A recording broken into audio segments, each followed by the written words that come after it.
No sabía si continuar haciendo reseñas acerca de los episodios de Loki, ya que pues prácticamente con 3 de los ya vistos no salían de lo mismo. Tal vez sí tenían una que otra cosilla resaltable, pero de ahí en más no eran cambios significativos. Sin embargo, han sucedido cosas. Algunas cosas en este capítulo 4 que me siento con la responsabilidad de, así como hablé de la gran cantidad de defectos de esta serie anteriormente, ahora resaltar sobre algunos detalles favorables. Yo soy Yera CC, esta es mi opinión análisis al episodio 4 de Loki. ¡Comenzamos!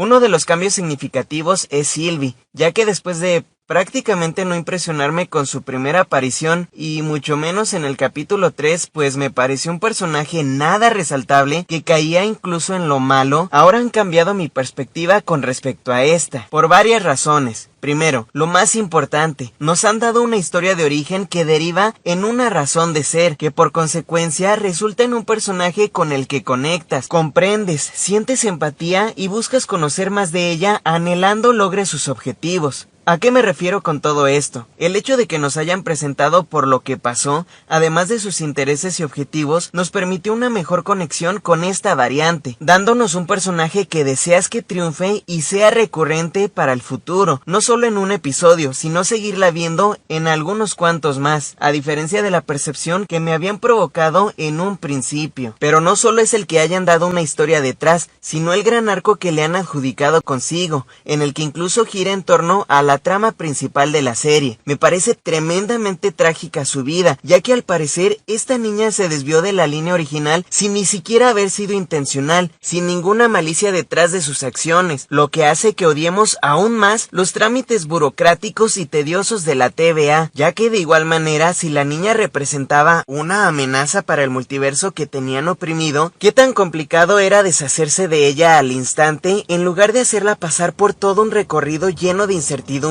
y tenebrosidad hasta el momento de sentenciarla. Se pudieron haber saltado todos esos pasos si era tan importante para ellos desvanecerla, pero prefirieron seguir todos sus rigurosos e innecesarios protocolos por encima del bienestar mental de esa pequeña niña. La segunda razón de que este personaje ya sea interesante es su historia consecuente. Luego de la fantástica introducción a sus orígenes, descubrimos que es una forajida con propósito, que a pesar de su inocencia e inexperiencia, logró escapar de la TVA y ser un antagonista que tuvo que aprender de sus errores hasta convertirse en lo que es actualmente. Este tipo de historias me encanta, aquellos que por los caprichos o injusticias de otros tuvieron que forjar su carácter de manera forzosa desde pequeños, convirtiéndose así en adultos independientes, inclusive antes de pasar la adolescencia. Así que tampoco es por lástima que después de este contexto del personaje me hayan hecho gustar de ella, sino que justamente la siguiente razón de mi cambio de percepción es que durante todo el capítulo comprendes más sus intereses, su camino recorrido y su verdadera personalidad. Ya no es la Loki histérica de personalidad absurda, ridícula y sin propósito del episodio anterior. Ahora estamos ante todo un personaje construido desde sus inicios y en lo que se convirtió actualmente, un personaje evolucionado y con capas en su historia.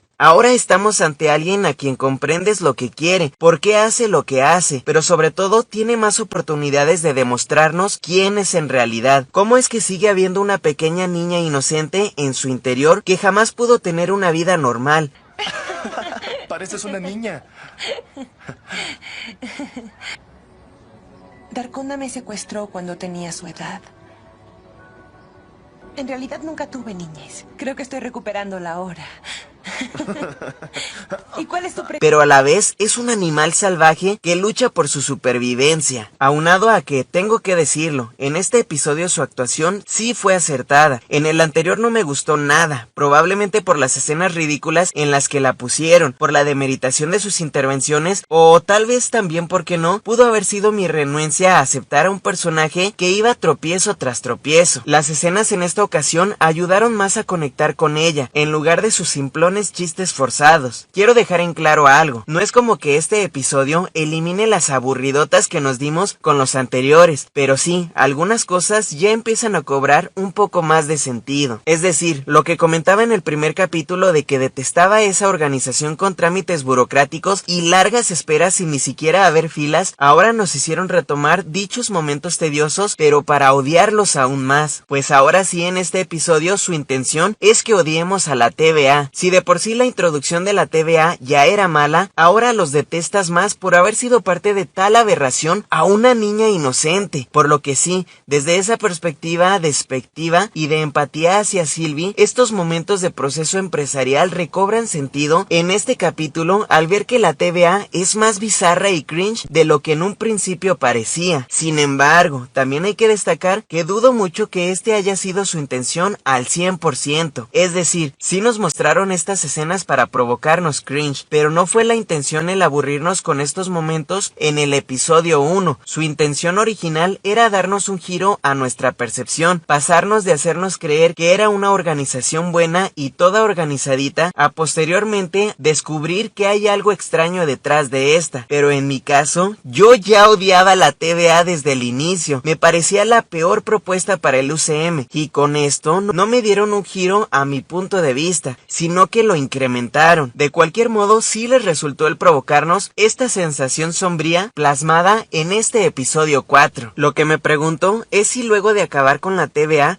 seguirá formando parte importante en el UCM, que esperaría que no. ¿Y por qué al ser una organización que al parecer pinta para ser la antagonista de esta serie, no hubo un ser realmente omnipotente que los pusiera en su lugar? Aún hay todavía algunas cosas más que tomaron significado a diferencia de lo ilógico que parecía anteriormente, como lo que digo de la burocracia de esta y que gracias a este episodio ya entendemos un poco el concepto, pero todas estas demás cosas las mencionaré más adelante. Por ahora quiero hablar sobre otro momento bastante perturbador, y este es el bucle al que Loki es sometido. Ustedes saben que me encanta que nos provoquen sentimientos de inquietud provenientes de momentos crepis, y este es uno de ellos. Como lo dije ya varias veces, me encanta que las series estén sazonadas por momentos únicos que no necesariamente aporten a la historia en su inicio, desarrollo o final, sino que sean escenas que se queden plasmadas en nosotros, que sean memorables. Esta no es como tal tan memorable, pero me gusta mucho la propuesta. Quiero aclarar nuevamente que Loki no es la primera que plantea el bucle, para aquellos que la consideran única y diferente a esta serie, pero el que continúen con estos ligeros tintes de misticismo y ciencia ficción la hacen interesante. No obstante, creo que dicho suceso pudo haberse logrado de una manera más tortuosa y desesperante para el personaje, logrando así un toque aún más oscuro. Algo que me quedó claro es que Lady Sif jamás recibirá un trato digno en este universo cinematográfico, ya que desde que apareció siempre fue tratada como un personaje irrelevante, y como cualquier extra, siendo este su regreso una prueba contundente de ello. También me quedó claro que Disney busca hacer algunas conexiones con sus series, haciendo cameos de personajes secundarios con no mucha relevancia, y esto hace que también sea algo que se vuelva indiferente a nuestra emoción. Posterior a esto, si lo que habíamos visto ya era interesante, la emoción comenzó a subir cada vez más. Nos presentaron a los Guardianes del Tiempo, los cuales se veían impresionantes, imponentes, super hypeantes. Sus voces eran distintivamente resaltables, con personalidades diferenciadas entre sí. Me encantaron física y auditivamente. Además de que aquí parte uno de los momentos más importantes de este episodio, con una interrogativa por parte de la mayoría de los personajes hacia la realidad que la TVA representaba, la cual resultó siendo toda una farsa. Honestamente no me molestó que el giro haya sido que no eran más que títeres. Sí me sorprendió, pero tampoco era como que no lo tomáramos ya como una posibilidad. Sin embargo, luego de lo chido que nos los presentaron, creo que desperdiciaron un gran potencial. Lo peor de todo es que no es la primera vez que Marvel Disney hace este tipo de troleadas, y poco a poco se vuelve algo irrelevante y repetitivo. A pesar de ello, lo digo, no me molestó, porque a partir de todos todos estos últimos momentos del episodio te llevan en un viaje de emociones que no te permiten analizarla de forma muy objetiva en ese momento, hasta el punto de que te dejan un final abierto y ya estás con la intención de darles una oportunidad para que te expliquen todo, y así darles chance también de engancharte de una vez por todas. Si no termina resultando esta explicación, ahora sí podremos reclamarles por echar a la basura todo lo propuesto, aunque lo digo, nunca me convenció el arco de estos seres omnipotentes. Volviendo a las cosas que cobran sentido con respecto a las deficiencias de episodios anteriores, fueron los propósitos de la TVA. Como lo dije en mi primer reseña, me parecía increíble que hubiera una organización que tuviera todo tan oprimido, en el que no había espacio para la desviación del destino, en el que algunos sucesos eran permitidos mientras que otros no, pero aún todavía no queda del todo claro. Entiendo un poco más por qué todo se sentía tan sospechoso y tétrico desde el inicio, pero sigue habiendo baches en la escritura. El que según todo esté predeterminado para ocurrir de la misma forma, me parecía un contexto no ilógico, pero sí bastante desequilibrante. El que ahora le hayan dado un giro y nos muestren el libre albedrío de Loki y de cualquier ser para decidir sobre su propia vida es un descanso esperanzador hacia lo paralizante que representaba la realidad que el UCM planteaba sobre el sentido de la vida. Fue bueno ese momento creepy en su momento, pero ahora me siento un poco más tranquilo. Tú puedes ser quien sea y lo que sea que quieras ser, incluso alguien bueno. Por si acaso nadie te lo había dicho alguna vez. Y es que aquí es cuando comenzamos con la verdadera emoción de la serie. Sí, luego de 4 capítulos, el ver cómo algunas cosas tienen más sentido, y que Loki no es el ser antagónico destinado para hacer brillar a otros, sino que representa la libertad para decidir y vivir sin estar atado a un hilo conductor conductual. Sinceramente, se sintió como un episodio previo al desenlace de la serie, pero tomando en cuenta que faltan aún 2 episodios, podrían tomar un clímax aún más interesante, y eso solo podría, también tomando en cuenta que están por revelarnos las verdaderas intenciones de la TVA. Tú vas a contarme todo, ¿me oíste? La aparente muerte de Mobius sí fue inesperada y remarcable, la de Loki también, pero aquí es donde toda la magia se pierde. Explicaré por qué. El que un personaje muera, ok, es creíble, pero aquí ya tenía una duda de si en realidad este personaje había muerto o simplemente se había trasladado a otro lado. Ahora, el que el personaje principal lo haga en el mismo capítulo hace que veas venir un giro de tuerca muy probable. Puedes decir por un momento, ¡oh, no manches! ¡Qué serie tan épica y distinta! Se deshicieron de su personaje principal a 2 episodios de finalizarla. Esto es algo único. Después de todo siempre fue una variante y es el mensaje que quieren darnos. ¡Wow! ¡Qué explosión de emociones! Pero luego piensas, no lo creo. Tal vez cuando las variantes desaparecen son mandadas a otro lugar. Esto porque, ¿por qué se desharían de 2 personajes importantes en un mismo episodio? Entre ellos del principal, restando el impacto al primero. Sin embargo, independientemente de todas las conjeturas que pudiéramos hacer, este final debió sí o sí terminar así. Hasta aquí, no mostrarnos más, y es cuando nos topamos con una infame escena postcréditos. No voy a negar que me emocioné al ver otras variantes de Loki, en especial a un miembro de los Young Avengers que llevo tiempo esperando a este equipo y a un tributo del traje original. Pero a pesar de existir la duda de lo predecible que podría resultar que el personaje en realidad no haya muerto, aún así, este fue un momento desequilibrante y bastante entristecedor cuando se desvanece frente a Sylvie. Y cuando hay una duda, aprovéchalo. Quiero decir, pudieron dejarnos con esta incertidumbre de saber si nuestras suposiciones eran ciertas de que había sido trasladado a otra dimensión o simplemente que Loki ya no existía más, pero decidieron quitar la emoción de este momento contundente para tranquilizarnos y decir, hey, no se crean, sigue vivo. Lo peor que puedes hacer en una producción es dejar indicios tan evidentes de que una escena tan representativa y emotiva como lo fue esta, no resultó como nos la mostraron. Es como si alguien se te declara en persona y al llegar a tu casa te manda un mensaje diciéndote que es una broma. ¿No? ¿A nadie le ha pasado? Ok, bueno.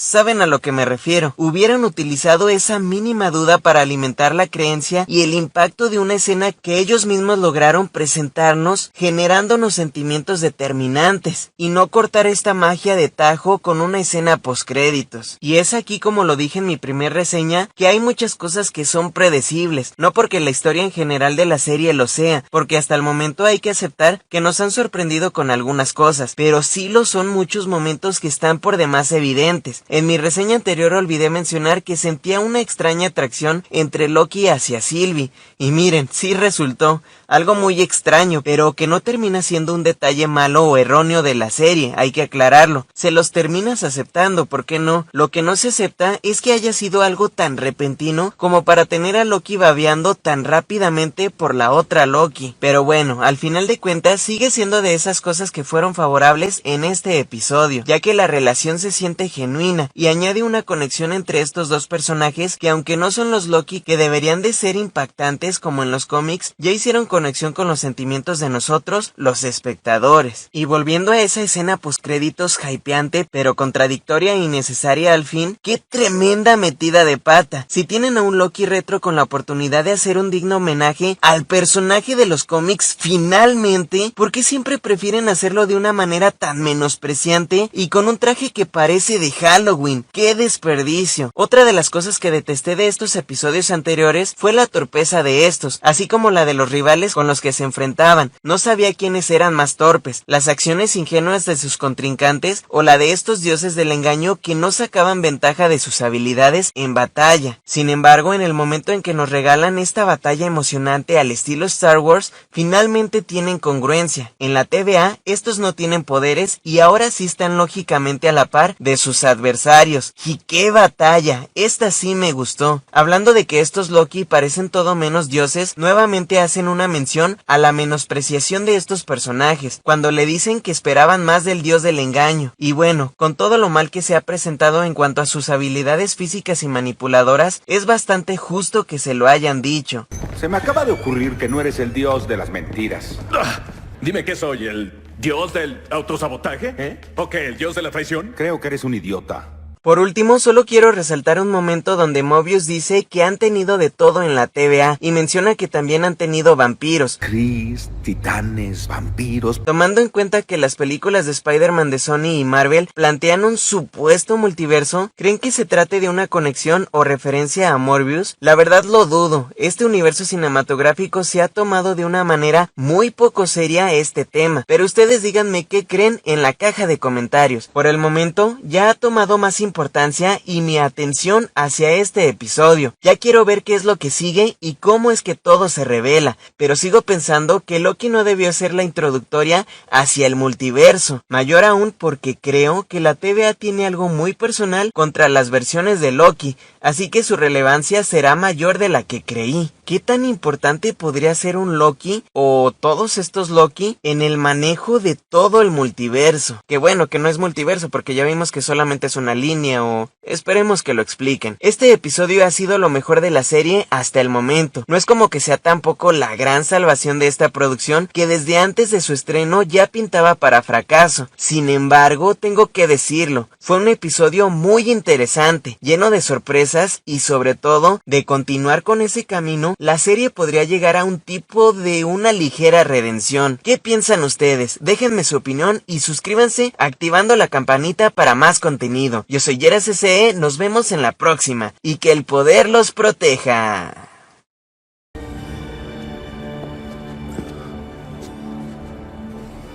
Sí, estás solo. Y así estarás siempre. Tú puedes ser quien sea y lo que sea que quieras ser, incluso alguien bueno.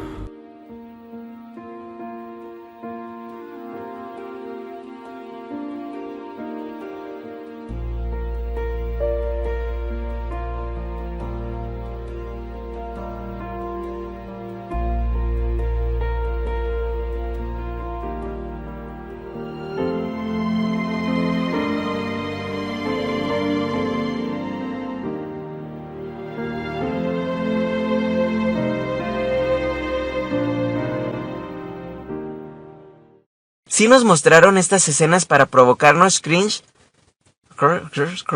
Sigue siendo de esas cosas que fueron favorables.